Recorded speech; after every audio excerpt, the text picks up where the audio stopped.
বাড়িতেই এখন অতি সহজেই তৈরি করে নিতে পারবে আটা ময়দা ছাড়াই এই পাউরুটি। হ্যাঁ বন্ধুরা, পাউরুটি, বাজারের পাউরুটিতে প্রচুর পরিমাণে যেমন চিনি থাকে তেমন তেল থাকে, এছাড়াও ময়দা থাকে, যেটা খাওয়া স্বাস্থ্যের পক্ষে খুব বেশি ভালো হয় না। বাড়িতে যদি এরকম রাগি ব্রেড তৈরি করে নিতে পারো, রাগির আটার ব্রেড ওজন কমাতে সাহায্য করবে, পেট পরিষ্কার করে দেবে এবং হাড় মজবুত করতে সাহায্য করবে, দুর্বল শরীরকেও মজবুত করবে এই পাউরুটি কিন্তু। তো এই পাউরুটি বাড়িতেই অতি সহজে তৈরি করে ফেলতে পারবে এবং খেতে কিন্তু দুর্দান্ত সুস্বাদু হয়। তাহলে চলো দেখে নিই রাগি ব্রেড কিভাবে তৈরি করব।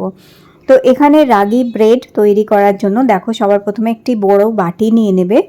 তার মধ্যে এখানে আমি দেখো রাগির আটা নিয়ে নিয়েছি।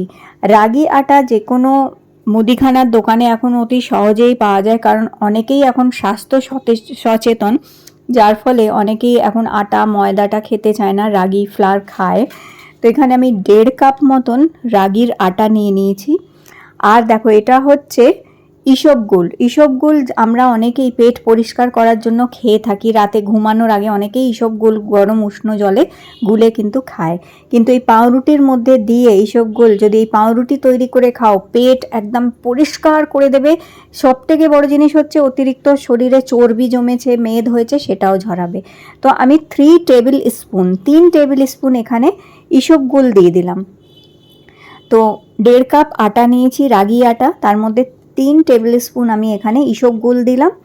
আর এই দেখো এটা হচ্ছে ড্রাই ইস্ট। এই সমস্ত জিনিস আজকাল অনলাইনে পাওয়া যায়, গ্রসারি শপে পাওয়া যায়, মুদিখানার দোকানেও পাওয়া যায়। ড্রাই ইস্ট আমি 1 টেবিল স্পুন দিয়েছি। আচ্ছা, এখানে 2 টিস্পুন আমি দিয়ে দিলাম এখানে চিনি, গুঁড়ো করা চিনি 2 টিস্পুন দিয়েছি। সামান্য একটুখানি 1/4 টিস্পুন নুন দিলাম। আর নিয়ে নিয়েছি উষ্ণ গরম জল। গরম জলটা আঙুল দিয়ে দেখে নেবে যে সহ্য করতে পারছো কি না, সেই রকমই ঠিক উষ্ণ গরম জল এখানে প্রায় 1.5 থেকে 2 কাপ দিয়ে দিতে হবে। তো সমস্ত উপকরণ দেখো আমি একসাথেই দিয়ে দিলাম এখানে। সব উপকরণ দেওয়ার পরে এবার এটাকে ভালো করে আস্তে আস্তে গুলতে হবে। যখন এটা গুলতে থাকবে আস্তে আস্তে এটা দেখবে একটা ডো তৈরি হয়ে যাবে, কারণ যখন জল টানবে ইসবগুলটা এবং রাগি ফ্লাওয়ারটা জল টানবে, জলটা যখন টানবে দেখবে একদম পুরো ডো তৈরি হয়ে গেছে। তো আস্তে আস্তে এটাকে এইভাবে মিক্স করতে থাকবে। আর এইরকমভাবে সব উপকরণ যখন মিক্স করে নেবে এরকম, তারপরে এখানে আমি দিয়ে দিয়েছি 2 টেবিল স্পুন অলিভ অয়েল। তো আমি এখানে কোনো সাদা তেল, রিফাইন্ড অয়েল কিংবা কোনো রকমের ঘি বাটার এসব ইউজ করি না, আমি অলিভ অয়েল ইউজ করলাম এখানে। 2 টেবিল স্পুন অলিভ অয়েল দিয়ে দিয়েছি। তোমরা যে কোনো তেল, ঘি, বাটার যেটাই দাও সেটা কিন্তু গলিয়ে নিয়ে দেবে। এইভাবে 2 টেবিল স্পুন বাটার এই অলিভ অয়েল দেওয়ার পরে এবার তেলটাকে ভালো করে মিক্স করে নিচ্ছি। তোমরা চাইলে তেল আরও কম দিতে পারো, তাতে কিছুই না। পাউরুটিটা একটু হয়তো হার্ড হবে, খুব সফট হবে না, হার্ড হবে, তাতে কোনো অসুবিধে নেই, খেতে কিন্তু সুস্বাদু হয়। যারা তেলটা একদম অ্যাভয়েড করতে চান তারা তেলটা একদম বাদ দিতে পারেন, অথবা 1/2 টিস্পুন তেল দিলেও হবে। এখানে তেলটা ভালো করে এর সাথে মিক্স করে নিতে হবে। নিয়ে দেখো ডো কত সুন্দর তৈরি হয়ে গেল। আমি বললাম না, জল টানবে যখন ডো তৈরি হয়ে যাবে। এবার এটাকে ঢেকে আমাদের 1 ঘন্টা রেখে দিতে হবে এটা ফার্মেন্ট হওয়ার জন্য। তো এটা বেশ ফুলে যাবে দেখবে। তো এইভাবে ঢাকা দিয়ে আমি প্রায় 1 ঘন্টা রেখে দিয়েছিলাম এরকমভাবে। দেখো এটা কতটা ফুলে উঠেছে। তো একদম ব্রেড তৈরি হওয়ার জন্য পারফেক্ট হয়ে গেছে এটা তৈরি। তো এই দেখো এটা কত ফ্লাফি হয়ে গেছে, এরকম খুব সফট নরম ব্রেড তৈরি হয়। আর এই ব্রেড না খেতে কিন্তু অসাধারণ লাগে, খুব সুস্বাদু খেতে হয় এই ব্রেডগুলো। তো এইভাবে আবার হাত দিয়ে এটাকে একটুখানি আমাদের মেখে নিতে হবে এইভাবে।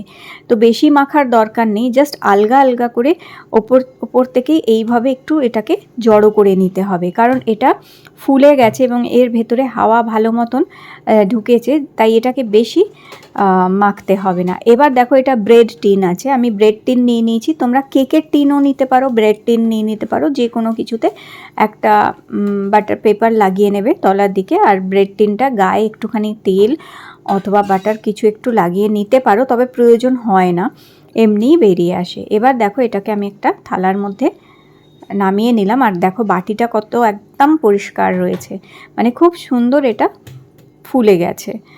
এবার এটাকে আর বেশি মাখবো না, এবার এটাকে একটুখানি হাত দিয়ে ছড়িয়ে দেবো, এইভাবে ছড়িয়ে দিয়ে এবার এটাকে এইভাবে রোল করে নেবো যাতে ব্রেডের শেপটা ভালো মতন চলে আসে এখানে। তো এইভাবে এটাকে আমি রোল করে নিচ্ছি, এইভাবে রোল করে চারিদিক থেকে একটুখানি সমান করে নিতে হবে এটাকে এইভাবে ঘুরিয়ে। আর এরপরে যে ব্রেড টিনটা আমি রেডি করে রেখেছি এর মধ্যে আস্তে করে এটাকে প্লেস করে দেবো, এইভাবে জাস্ট দিয়ে ভালো করে চারিদিকে একটুখানি হাত দিয়ে এটাকে ছড়িয়ে শেপটা ঠিক করে দিতে হবে এইভাবে।